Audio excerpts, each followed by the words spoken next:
अस्सलाम वालेकुम बेलियो तुसीं वेंदे पे जी पंजाबी कल्चर ते कैलेंडर की दुनिया। ठीक है जी, जिमें कि बेलियो तुहानूं पता है पीछे नज़र आ रहे होंगे जिमें अवाम बकर मंडी समझ के ते शहरों दे विच बकरे लिया रही है, तड़ा तड़ आ रहे ने, कुर्बानी वास्ते आ रहे ने। ठीक है जी, ते माशाअल्लाह वेखो किड्डे किड्डे सोहने ते किड्डे किड्डे प्यारे बकरे ने ते रंग बरंगियां नस्लों दे ने। ठीक है जी, तो बेलियो गल पता की है,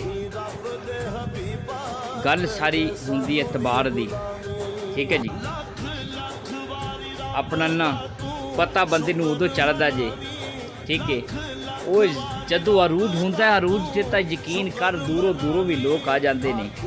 ठीक है, तो यार असी तेरे नाल, असी तेरे बेली आ, सज्जन आ, चाचे आ, ताए आ, मामे आ, पुप्पियां ताए आ, लेकिन गल्लां सीधियां होंदियां अपने कोल जदों इंसान ते जवाल आंदा है। जवाल तो नहीं, मैं अल्लाह माफ़ी देवे, माड़ा टाइम आंदा है। अपना माड़ा टाइम क्यों आंदा है? माड़ा टाइम आंदा सबक देने वास्ते। और बई जिंदे ते तू बड़ी आस रखी सी, ऐ उन्हें तेनों जुटला दिता ही। ठीक है, जिंदे ते तू बड़ा मान करता सै, उन्हें तेनों धौण पर ने सट दिता ही। ठीक है, तो अजकल उदारा उदारा उदारा